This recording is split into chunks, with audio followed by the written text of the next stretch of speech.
After running multiple trials to make sure that we got it right, the battery test between the Galaxy S21 Ultra and the iPhone 12 Pro Max is here. Taking a look at the spec sheets, both of these phones are powered by energy-efficient 5nm processors, they both have similar screen sizes, and the big differences come down to their battery capacities, where the S21 Ultra has a massive 5000 mAh battery compared to the iPhone's 3687, and then of course the refresh rate, where the Galaxy is being tested at 120Hz at its full 1440p resolution, while the iPhone is running at 60Hz. Now, the S21 Ultra's new display is supposed to be more efficient than last year's Galaxy, but whether it'll be efficient enough to help beat the iPhone in this battery test, well, let's find out.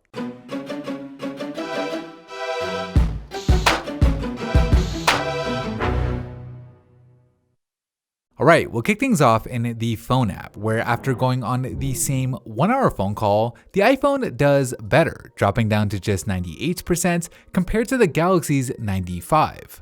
Now, I'm always a bit skeptical of the reported battery percentage, at least early on, since it does seem like some manufacturers tune it more for the sake of reducing people's battery anxiety than indicating the actual battery life, but we'll see how the phones do here in the messaging test, where this time the Galaxy does better, cutting into the iPhone's lead with it now just 2 percentage points behind. So I'm not sure if the Galaxy actually did better there in that messaging test, or if it was just the iPhone's battery percentage indicator finally providing a more accurate estimate, but either way, here in the email test, the Galaxy does slightly better again, with it now trailing the iPhone by only 1 percentage point. So a nice comeback by the S21 Ultra. We'll see if it can actually take the lead here in the browser test, where unlike that last email test, this time we're actually putting those CPUs to work, where after 1 hour, no, it's the opposite result, with the iPhone actually doing significantly better, creating its biggest lead so far, pulling a full 5 percentage points ahead. I really wasn't expecting that result. Both of these phones have pretty efficient 5nm processors,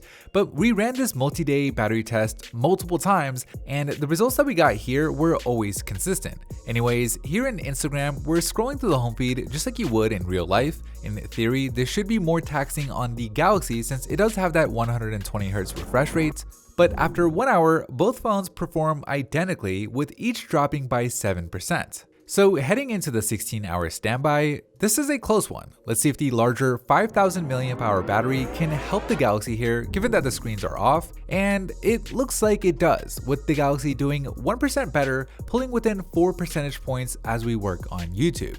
Now, just like with the screens, we've calibrated the speakers on each phone to the same decibel count.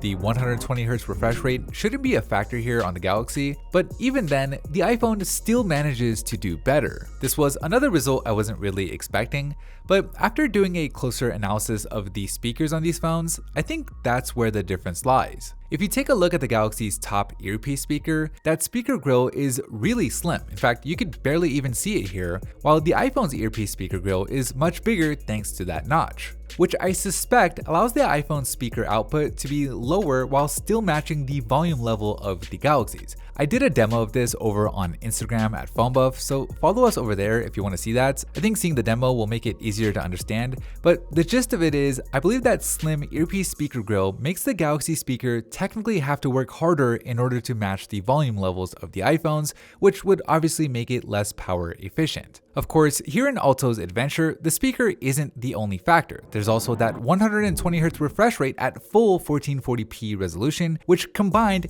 costs the Galaxy, with it dropping by 15 points compared to the iPhone's 11-point drop, giving the iPhone a 9-point advantage as we work on this simulated navigation test. Now, in this test, the speakers aren't a factor. I don't believe that refresh rate is running at 120Hz, and really, the big factors here are the GPS and the compass, where after 1 hour, this time the Galaxy does significantly better, cutting the iPhone's lead back down to just 5 points. Now, here in Spotify, the speakers are the biggest factor. Again, they're both calibrated to the same decibel counts, measured from the center of the screen at an equal distance, where after 1 hour, despite having a smaller battery, the iPhone does better once again, adding 2 points to its lead. In this camera/Snapchat test, we're really pushing things to the limit, having the selfie cameras on both phones active, recording video clips which also taxes the microphone, and then uploading those clips to the server, where 28 minutes into it, the Galaxy S21 Ultra calls it quits, just as the iPhone gets that 10% battery remaining pop-up. So there you have it, a 10 percentage point difference, which at least according to this test is good enough to last the iPhone an additional 1 hour and 15 minutes in web browsing, or it could be used for 1 hour and 25 minutes of scrolling through Instagram. So while it's not night and day, it is pretty significant. For those of you wondering, the iPhone made it through Snapchat with 4% remaining, which allowed it to survive the app cycle test, where we open and close these apps repeatedly for a full 20 minutes. So a clear win for the iPhone, and just an impressive level of efficiency given how small that battery in the iPhone is compared to the Galaxies. But anyways, that is it for me in this video. Thank you for watching, and as always, I'll see you in the very next episode.